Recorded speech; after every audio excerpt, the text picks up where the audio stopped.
Visit CCGCastle.com and get 5% discount on your purchase with TCG Center 5 code. Check video description or visit CCG Castle for more. Hello and welcome back to Pokemon TCG Center. Today's video will be looking at a second place or runner-up in the Worlds 2016 Master Division Cody Walinski deck. So yeah, he lost in the finals against Japanese player Santoro Ito, I guess. I'm sorry if I pronounced wrong or if I tell the name wrong. But yeah, against that Mega Udino deck, Mega Udino was definitely something new, like Wailord EX was on the US Nationals. But yeah, pretty much it was made to counter meta decks like West Between Vileplume, like West Between Night March decks, Trevenants, or even those Greninja decks. But basically, Cody in the finals was pretty much in both games drop almost nothing. He started with those throw keys. He could just bubble, but even bubble wouldn't help him because of that maturity on the bench. So yeah, he definitely was not lucky in the finals. Definitely congratulations him to the second place. I was definitely cheering for the Greninja break because it's one of my favorite decks in the standard format. But yeah, it is how it is. Sometimes you win, sometimes you lose. And yeah, so 18 Pokemon, 32 trainer cards, 10 energies, as you can see in the list.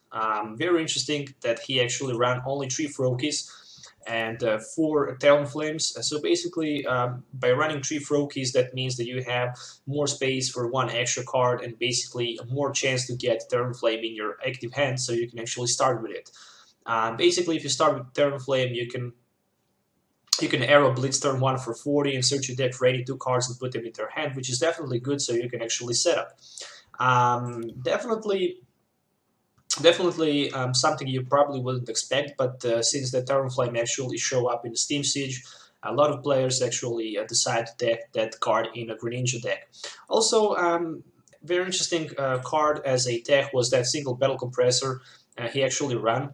I saw also a few other Greninja break deck lists that actually ran Talonflames, but no Battle Compressor. Battle Compressor is definitely a good card because if you start with the Talonflame and pretty much you have 3 more Talonflames in your deck, you just want to discard them because they're pretty much useless cards. So Battle Compressor definitely very, very good card in this build.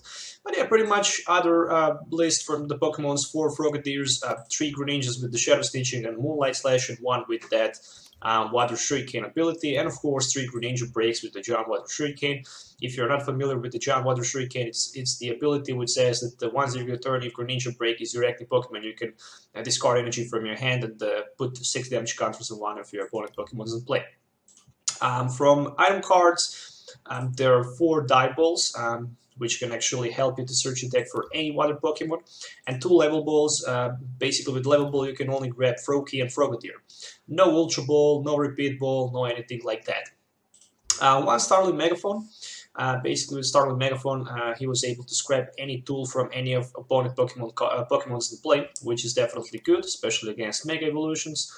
2 copy of Super Road, no sign of the Secret Dash, so as you can see, 2 copy of Super Road, definitely good.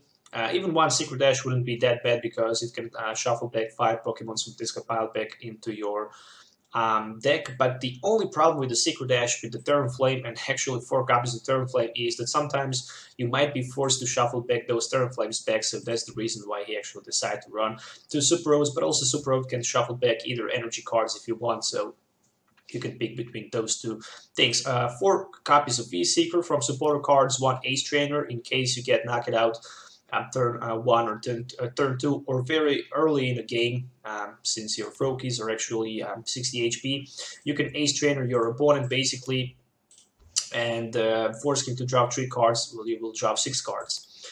Copy of Fisherman, of course, to put 4 copies of energies from this compiled back into hand.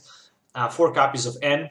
Very, very strong card. Basically, running N is very good, especially if you can force your opponent down to 2 prizes or maybe even 1 and end him. So probably he's not going to be able to get from that. But yeah, pretty much you need to have supporter card for opening hand, especially because this deck does not run any kind of auxiliary draw support, so or maybe even shamans. I saw also some kind of the Greninja break decks with the shamans, but in my opinion, I don't know how that can be good, because in a mirror match you cannot basically win the matchup, especially with the shamans in play. That's just my personal opinion, but Pearl City can probably remove shamans from play. Also, 1 copy of Ranger against that Glacian EX, 4 copies of Sycamores, but also Ranger was good even against Giratina Chaos build, because this build was also with 2 splash energies, 4 Sycamores, 3 Rough Seas, so basically a good counter to Trevenant breaks decks who actually run those Dimension Wallies, but you also have more better setup against them, and against that Silent Fear you can actually heal those damage from your water Pokemons in play. Of course, 4 copies of Bursting Balloon, so in case your opponent decide to attack you, especially in the early game, if you have Talonflame with the Bursting Balloon, you can force your opponent either way to pass turn or to attack your Talonflame and take 6 damage counters back in when you actually play those Arrow Blitz and setting up. 10 energies, 2 of them are actually splash energies, and 4 are actually and 8 a basic energy card. So very interesting deck list. Very interesting deck list. In my personal opinion, maybe even Jirachi wouldn't be that bad, but in the finals, even if he had that Jirachi, probably wouldn't help him a lot, especially because of that Majournia. But without Majournia, it might help him a little bit. But definitely he was not driving good, so that's the reason why he actually lost in the finals. Who knows what would be if he actually was able to set up properly. So let's do a quick battle with this deck, so you can actually see how it works in a game. So see you in the game. Alright guys, so welcome to the game test. As you can see, I just lost the coin flip, so that means that my opponent will probably go first. And if I play against Trevenant, that might be bad. That might be very bad. So I'm starting with the Talonflame, which is good. There is also 1 die ball in my opening hand, which means that I can search my deck for a Froakie. Hopefully, on the other side, it's not Trevenant Break. Oh, it's a Mega Alakazam, so probably this is going to be a very easy matchup right here for me, but well, we shall see. So there's Ultra Ball for Enhanced Hammer and a Mystery Energy for Alakazam, of course. Very weird that he don't have a Hoopa. Maybe it's priced. So there's Dimension Wally, 1 energy. Will there be maybe Shaman for 5, or just a pass turn, or any kind of supporter card? Well, there's a Birch Observation for 7. Not bad at all. Another Alakazam, and my turn. That means that I can actually attach energy, play my Dive Ball for 1 of my Froakies, maybe even go with N, because this hand definitely does not look good, and I would like to get some better cards, something like maybe more Froakies, maybe even a few Frogadiers. There's another Die Ball, which is good, so I guess I'm not going to play my Rough Seas yet. We'll just go with my Arrow Blitz for 40. The cards that I will search for are going to be I can grab Bursting Balloon, and I can grab 1N. Okay, why Bursting Balloon? Well, Bursting Balloon probably because if those Mega Alakazams came into the active spot, they're going to apply a big pressure, so that's the reason why. On the other side, I decide to keep my Rough Seas in my hand just in case if he actually Mega Evolves, so I can basically remove those damage counters from my Froakies on the bench. So there's a Fan Club, which means that he can grab maybe even 1 Zubat and Shaman, alright? So there's a Zubat. He already attached the energy card, which means that he's probably going to play that Shaman so far. He already played that Fan Club, which means that he's not going to be able to play supporter card. Now he just decided to go with Skill Dive for 10 on my Talonflame, which is good, because I'm going to play my Die Ball for Frogadier. And I think I can even... Well, I can even go with another Dive Ball for another Frogadier right here. Why not? Just because for the next turn I can grab any 2 cards with my Talonflame. So I'm going to Arrow Blitz right here for Battle Compressor and for another Greninja. So I can actually throw out all of these Talonflames that I really don't need for the next turn. Also 1 prize to be drawn, which is Energy card, not bad.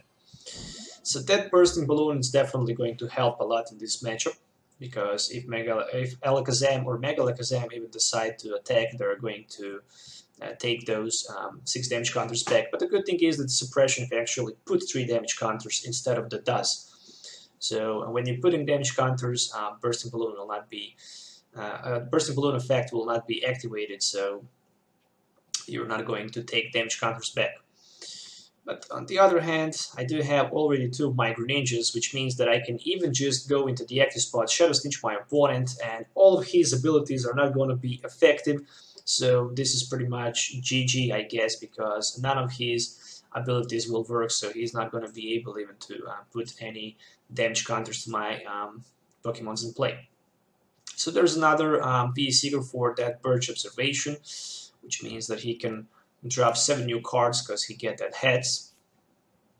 And there's finally Alakazam Spirit Link, which means that if he had that Mega Alakazam, he can knock out my Talonflame and even spread 3 damage counters to my Frogadier on the bench, which is not a big deal because I already have that Rough Seas sitting and ready in my hand.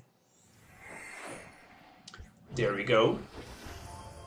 There are 3 extra damage placed on my Frogadier. There's 1 energy on the Zubat. Shame for 3. Okay. Interesting decision. And there's a Zen Force. So he actually decided to attack me. And he took 6 damage counters back, which means that I'm going to promote my Frogadier into the active spot. Of course, I'm going to play my Rough Seas to heal those 30 damage off, which is very important, because Mega Alakazam will not be able to do any damage if you don't have basically any damage counter on your active Pokemon. So there is a Battle Compressor, so I'm going to throw out that Pokemon Ranger. I guess I don't need that in this matchup. Since he had too many cards in his hand, I'm also looking forward with that end maybe to get something like Greninja Break for the next turn, and I was able to get one. So there's also Bursting Balloon, which will help me a lot right here.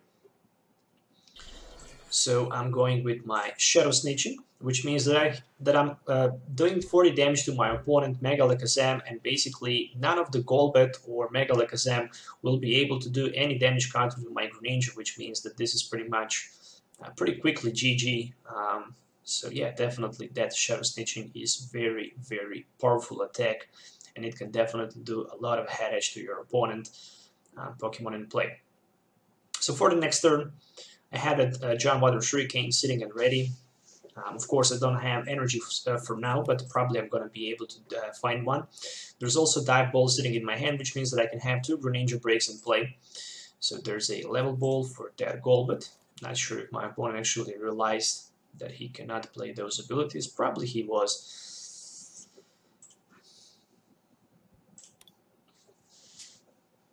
So your best bet actually is to Sky Return with your Shaming, and there's actually Lysander, which means that you can use Zen Force only for 10, but I have that Rough Seas in place so I can heal the damage off, so that's not going to be a big deal. So there's Devolution Spray. Alright, so he decided to de-evolve his Alakazam into the active spot, which means that he can put 3 damage counters with Suppression.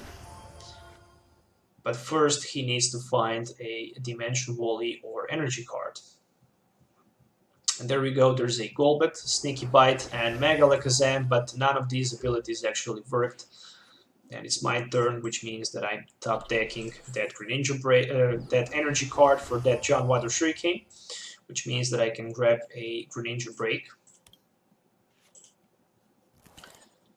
But the most important thing is that I can grab something like 4 prizes this turn. Pretty much, I can John Water Shuriken is Shaming on the bench 2 times, and basically with my Moonlight Slash, knock out his Alakazam and draw 4 prizes in 1 turn. But I guess I'm going to John Water Shuriken his active Alakazam and take 2 prizes. Then I'm going actually to drop 2 prizes. And yeah, he actually decided to quit because there's no chance that you can actually beat this deck with Mega Alakazam. I mean, Greninja Break can just easily use that Shadow Snitching, and basically until the end of your opponent next turn, each Pokemon that actually has each Pokemon in your opponent play actually will not have ability, not even those Pokemon who are going to be played. So definitely Shadow Snitching is very, very broken card. In order actually to negate that ability, I guess you need to have a Ranger, but I'm assuming that this deck does not run that. So yeah, anyway guys, thank you for watching. That was the Cody Walinski deck runner-up from the World Championship Master Division 2016. Don't forget to like this video, subscribe to the channel if you already didn't, and yeah, that's pretty much it. Stay tuned for the upcoming Mega Gardevoir Dual Type deck for a little bit later, and see you in the next video. So goodbye.